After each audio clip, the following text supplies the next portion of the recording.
Olá pessoal, sejam bem-vindos a mais uma das nossas aulas de cálculo. Nesse vídeo nós vamos tratar das coordenadas cilíndricas e também de como a gente faz para integrar funções usando coordenadas cilíndricas. Então vamos começar introduzindo quem são as coordenadas cilíndricas, como é que a gente define essas coordenadas e como elas se comportam no espaço do R3. Muito bem, por definição, as coordenadas cilíndricas nada mais são do que uma representatividade para um ponto do R3 usando três coordenadas específicas. Que coordenadas são essas? A primeira delas, ou as duas primeiras delas, são justamente as coordenadas que a gente viu lá em coordenadas polares. É justamente o R e o θ polar.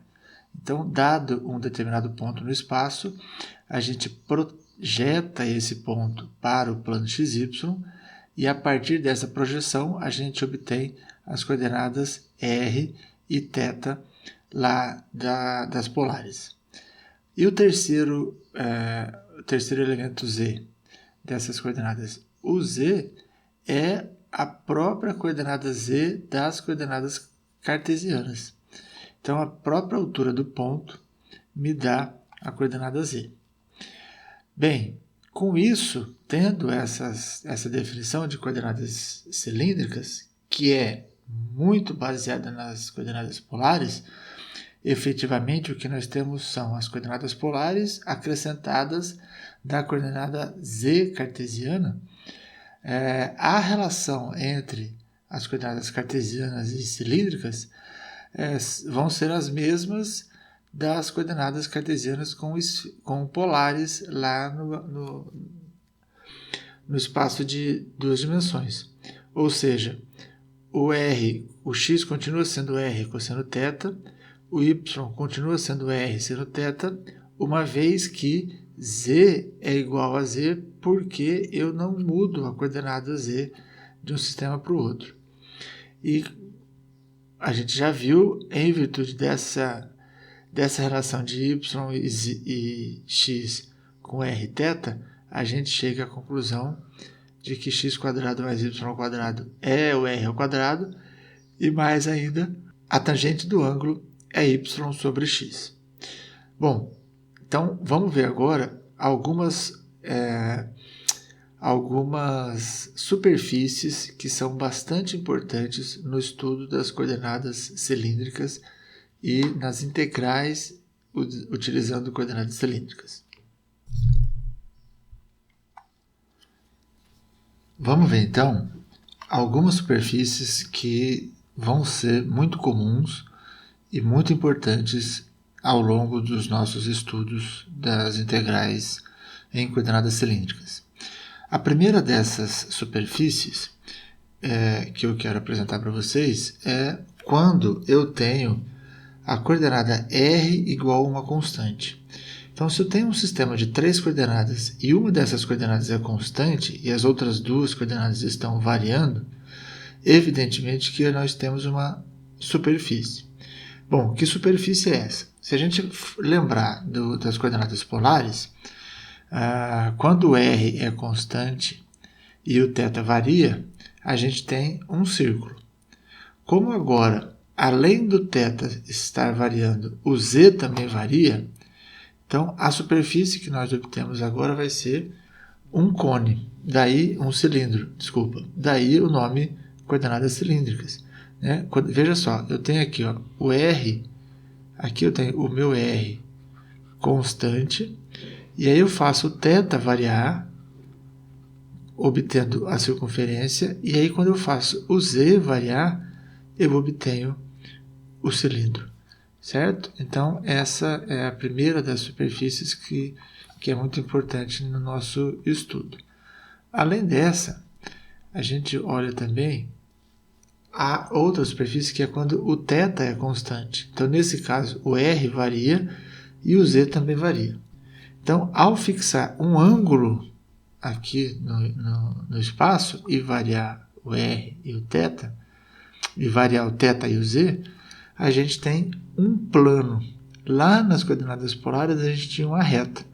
Como agora eu fixo o θ, se eu tivesse só o r e o θ e fixasse o θ, eu teria essa reta aqui, né? Essa reta que está aqui, ó. Como o z também está variando, então eu passo essa reta e começo a variar essa reta ao longo do eixo z, né? Aqui eu também tenho plano, certo? Essa é a parte do plano que está dentro do cilindro. E nessa outra partezinha aqui é a parte do plano que está do lado de lá do cilindro, ou seja, já está junto com esse pedaço aqui. Então, θ igual a θ0 é um plano também, justamente formando um ângulo de θ0 com o eixo x. E por fim, o z igual a z0. Como z é a própria coordenada cartesiana, então é de se esperar que z igual a z0 vai nos dar um plano de altura z0. Certo? Então, o que nós temos é justamente isso.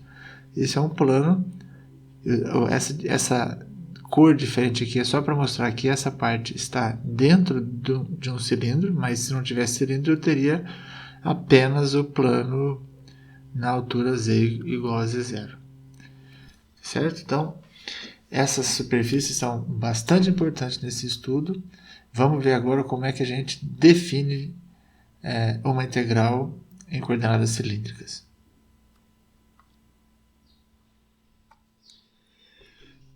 Nós vimos, então, que as coordenadas cilíndricas efetivamente são as duas coordenadas polares e mais a coordenada cartesiana z.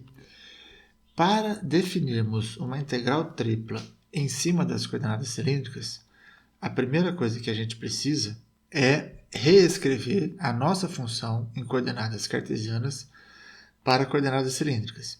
Uma vez que a gente já tem as relações entre cartesianas e cilíndricas e a gente viu que essas relações são as mesmas lá das coordenadas polares, então a maneira de reescrever funções de coordenadas cartesianas para cilíndricas é bastante semelhante ao que a gente fez em coordenadas polares, uma vez que o z vai se manter como z e o x e o y eu vou trocar pelas relações x igual a r cosseno θ e o y igual a r seno θ.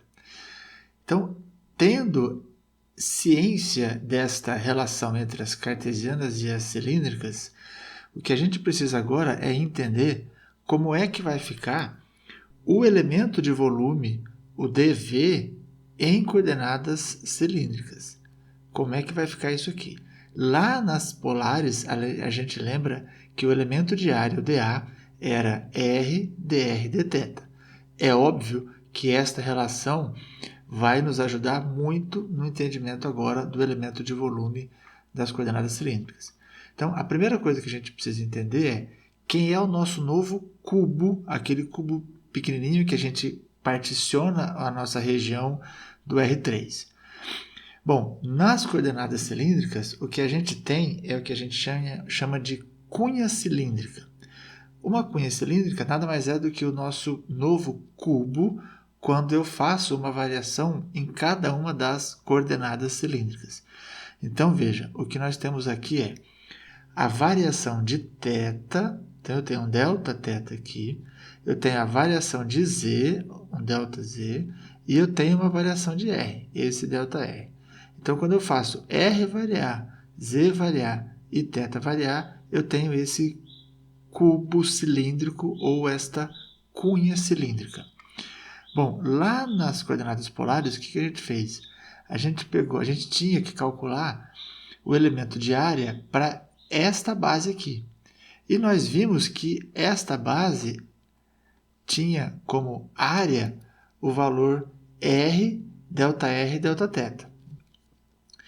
E, consequentemente, como o ΔZ é a nossa altura, então, no caso das coordenadas cilíndricas, o que nós temos é que o nosso elemento de volume nada mais é do que a área da base vezes a altura, ou seja, o R, ΔR, Δθ vezes o ΔZ. Muito bem, tendo então quem é o nosso elemento de volume, a gente parte para a definição da integral em coordenadas cilíndricas. Para isso, o procedimento de definição de uma integral é sempre o mesmo. Particiono, escolho pontos dentro da partição, faço a multiplicação da imagem daquele ponto pelo volume, somo e calculo o limite. A gente vai fazer todo este procedimento para quem? Vejam só. No caso das coordenadas cilíndricas, a gente vai escolher um ponto que eu vou chamar de RK, θk e ZK, que fica dentro de cada uma das cunhas. A partir desse ponto, a gente calcula a imagem deste ponto pela função que eu estou querendo calcular a integral, certo? Onde esse k vai variar de 1 até n, sendo n o número total de cunhas que eu tenho dentro do meu, da minha região D do espaço R3. Depois a gente faz o produto, né, de f de r, θ, z, k com o delta VK. E, por fim, calculamos a soma de Riemann, que vai ser o somatório para k variando de 1 até n, que é o total de cunhas cilíndricas que eu tenho, do produto que a gente calculou lá. A partir disso, a gente então calcula a integral, define a integral por meio do limite, que é o que a gente fez nas coordenadas cartesianas também.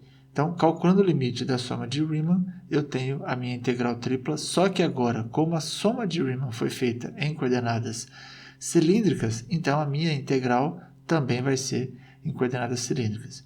Detalhe, o dv, nesse caso, o meu elemento de volume, agora fica sendo R, o R vai aparecer de novo, da mesma forma que apareceu nas polares, o que era até de se esperar, uma vez que as cilíndricas são basicamente uma extensão das coordenadas polares, ou seja, seriam as coordenadas polares no espaço, acrescentado então do meu dz, que é a variável nova que entrou e que se mantém a mesma variável das cartesianas para as cilíndricas.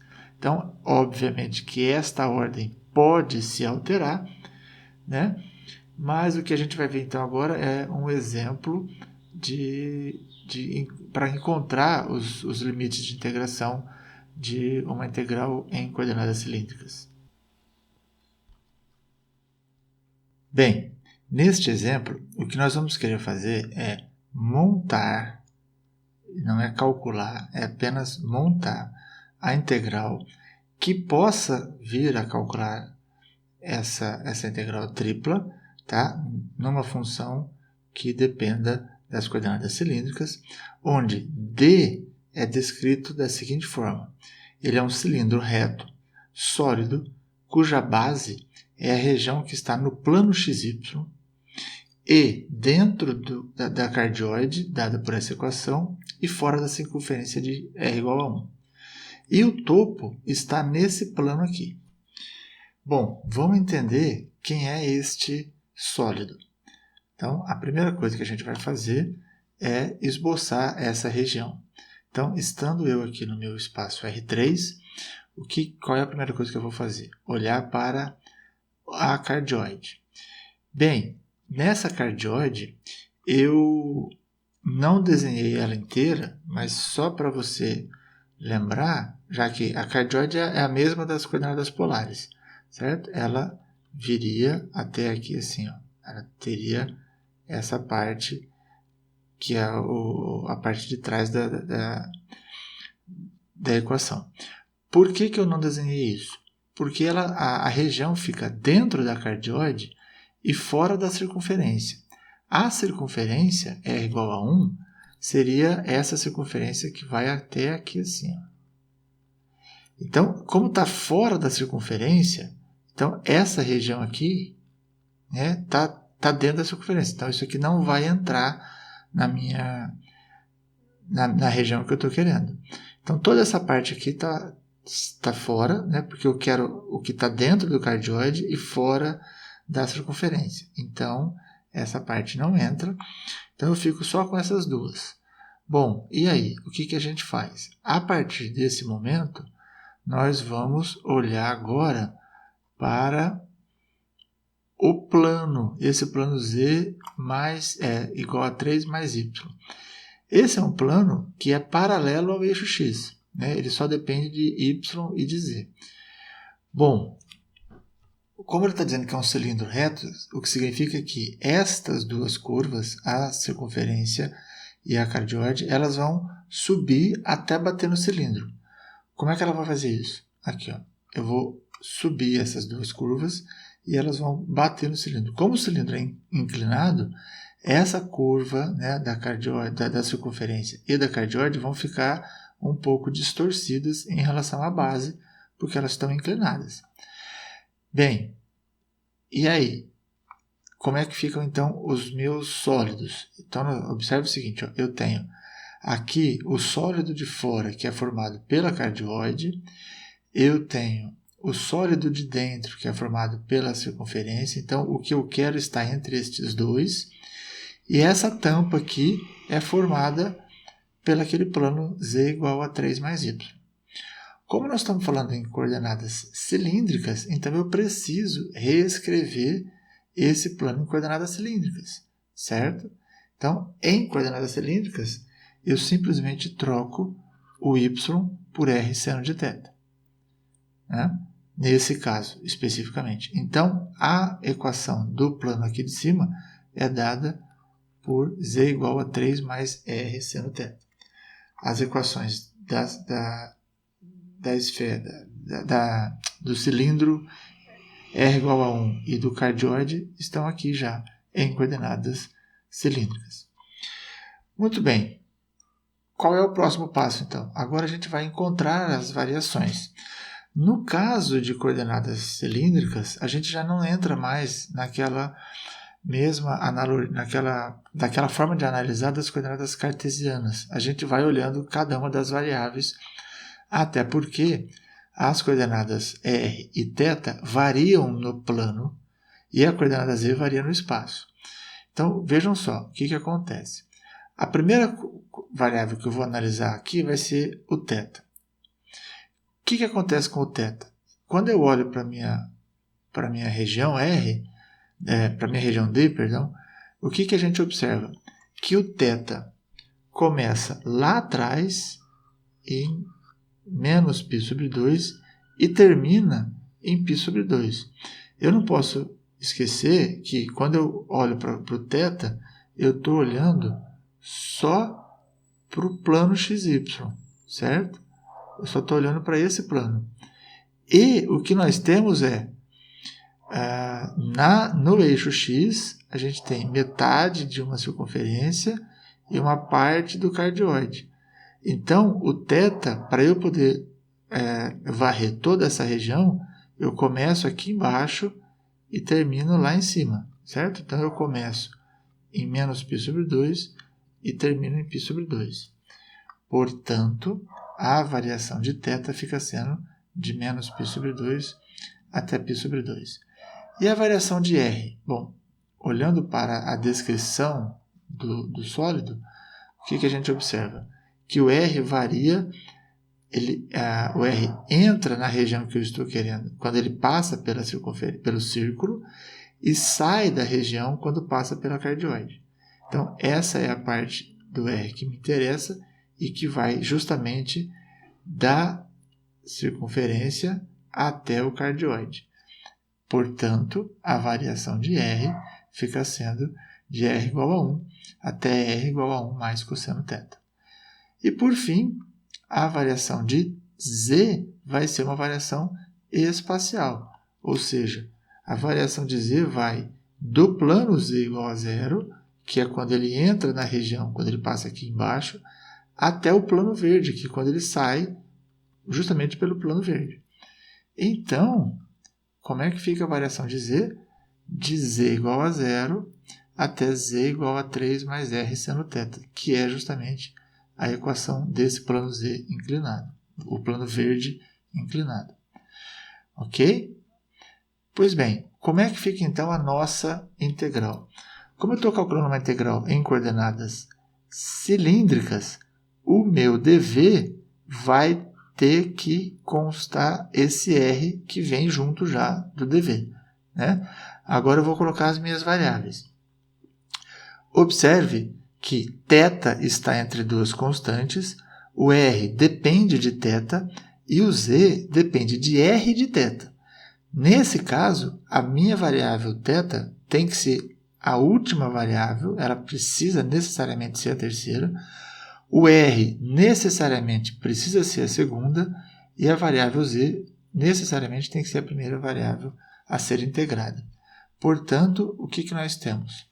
O θ variando de menos π sobre 2 até π sobre 2, o R variando de 1 até 1 mais cosseno θ, e, por fim, o Z variando de 0 até 3 mais R seno θ. Então, essa aqui é a minha terceira variável a ser integrada, essa aqui é a minha segunda variável a ser integrada, e o Z é a primeira variável a ser integrada. Então, aqui eu tenho a primeira, aqui precisa ser a segunda, e aqui tem que ser a terceira. E lembrando, independente do sistema de coordenadas que eu trabalhe, a minha última variável sempre tem que ser entre constantes. Ok? Espero que vocês tenham gostado, que vocês possam estudar bastante as coordenadas cilíndricas, e a gente se vê numa próxima. Até, um abraço.